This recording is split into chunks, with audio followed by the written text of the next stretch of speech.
Good ஈவினிங்மா. இன்றைக்கி English medium 12th incomplete records அதிலேருந்து சம்ஸ் பார்க்க போகிறோம். இப்போது இன்கம்ப்ளீட் ரெக்கார்ட்ஸ் பார்க்குறதுக்கு முன்னால் we should know what is the meaning for incomplete records. ஓகேவா? when accounting records are not strictly maintained according to the double entry system, these records are called incomplete accounting records. அதாவது accounting அப்படின்னு சொன்னாலே அது வந்து it is based on the double entry system. சரியா? அதாவது accountancy அப்படின்னு சொன்னாவே டபுள் என்ட்ரி சிஸ்டத்தை ஃபாலோ பண்ணுது. ஆனால் இப்போ இந்த சின்ன சின்ன ஷாப் வச்சுருக்காங்க இல்லையா, அவங்களுக்கெல்லாம் என்ன தெரியாது, அக்கௌண்டன்சி தெரியாது. அதனால் அவங்க வந்து என்ன பண்ணுவாங்க, எய்தர் டெபிட் ஆர் கிரெடிட், அதாவது ஏதாவது டெபிட் மட்டும் எழுதுவாங்க, இல்லை கிரெடிட் மட்டும் எழுதுவாங்க. They won't follow the double entry system. That is called single entry system or incomplete records. ஓகேவா? இப்போது இந்த மாதிரி பண்ணும்போது அந்த கொடுத்துருக்கிற பர்டிகுலர்ஸை வச்சுக்கிட்டு எப்படி நாம் ப்ராஃபிட்டோ லாஸோ டிரைவ் பண்ணுறது அப்படிங்கிறதுக்கான அந்த சம் தான் இப்போ பார்க்க போகிறோம். சரிங்களா? சரி, இப்போது from the following particulars ascertain profit or loss கொடுத்துருக்காங்க. சில இன்ஃபர்மேஷன் அதை வச்சுக்கிட்டு ப்ராஃபிட்டோ லாஸோ கண்டுபிடிக்க சொல்லியிருக்காங்க. ஓகேவா? First capital at the beginning of the year, அதாவது இது ஓப்பனிங் கேபிட்டல் எவ்வளவு, 5 lakhs. Capital at the end of the year, இது என்னது, க்ளோசிங் கேபிட்டல். அடுத்தது additional capital introduced during the year. அப்போது அடிஷ்னல் கேபிட்டலில் என்ன அப்படின்னா, ஃபஸ்ட்டு ஒரு பிஸ்னஸ் ஸ்டார்ட் பண்ணுறதுக்கு ஒரு குறிப்பிட்ட அளவுக்கு கேபிட்டல் போடுறாங்க, அது வந்து என்னது, ஓப்பனிங் கேபிட்டல். சரியா? அந்த கேபிட்டல் போயிட்டு இருக்கும்போது திடீர்னு என்னாச்சு, பணம் பத்தலை. அப்போ என்ன பண்ணுவாங்க அப்படின்னா, அவங்ககிட்ட இருக்கிற மணியை கொஞ்சம் அந்த பிஸ்னஸ்குள்ளே போடுவான். அப்போது நடுவில் போடுறாங்க பார்த்தீங்களா, அதுக்கு பேர் தான் அடிஷ்னல் கேபிட்டல். ஓகேவா? சரி, அப்புறம் ட்ராயிங்ஸ் சொல்லியிருக்காங்க பாருங்கள். ட்ராயிங்ஸ்னால் ஃபஸ்ட்டு என்னன்னு தெரிஞ்சுக்கோங்க.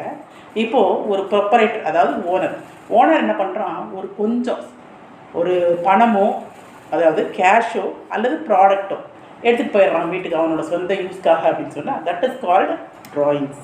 ஓகேவா? when a proprietor taking some money or products for his personal use, that is called drawings.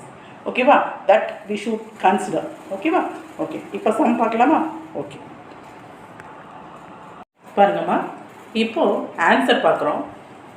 அசர்டைன்மெண்ட் of profit or loss, அதாவது இது அசர்டைன்மெண்ட்டும் சொல்லலாம், இல்லை கேல்குலேஷனும் சொல்லலாம், அது உங்களோட விஷயம். சரி, இப்போது இந்த மாதிரி அசர்டைன்மெண்ட் ஆஃப் ப்ராஃபிட் ஆர் லாஸ்னால் we are having one format. இப்போ புக்கில் போட்ட மாதிரியும் போடலாம், அது சொல்லிடுறேன், அதையும் சொல்லிடுறேன், இதையும் சொல்லிடுறேன். எந்த 3 மெத்தட் இருக்குது, 3 மெத்தடில் எந்த மெத்தடை வேணால் ஃபாலோ பண்ணிக்கலாம், நம்மளோட ஈஸி தான். நீங்கள் எந்த மெத்தடில் போட்டாலும் மார்க் கேரண்டி. சரிங்களா? அதனால் உங்களுக்கு ஈஸியாக இருக்கக்கூடிய மெத்தடில் நான் சொல்லி கொடுத்துருக்கேன். உங்களோட புக் மெத்தடும் சொல்லிடுறேன். சரியா? சொல்லிடுறேம்மா, கொஞ்சம் கவனிச்சுக்கோங்க. இதில் எப்போவுமே ஃபார்மெட் எழுதிடணும். ஃபார்மெட் எழுதிட்டா கண்டிப்பாக சம் தப்பாகிறதுக்கு வாய்ப்பே இல்லை. முதல்ல புக்கை சம் கொடுத்துட்டாங்க, இந்த சம் கண்டிப்பாக 2 மார்க்கு 3 மார்க்கில் கேட்பாங்க.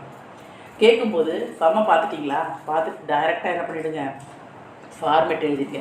ஃபார்மெட் எழுதிட்டீங்க அப்படின்னா கன்ஃபார்மாக சம் கரெக்டு. ஓகேவா?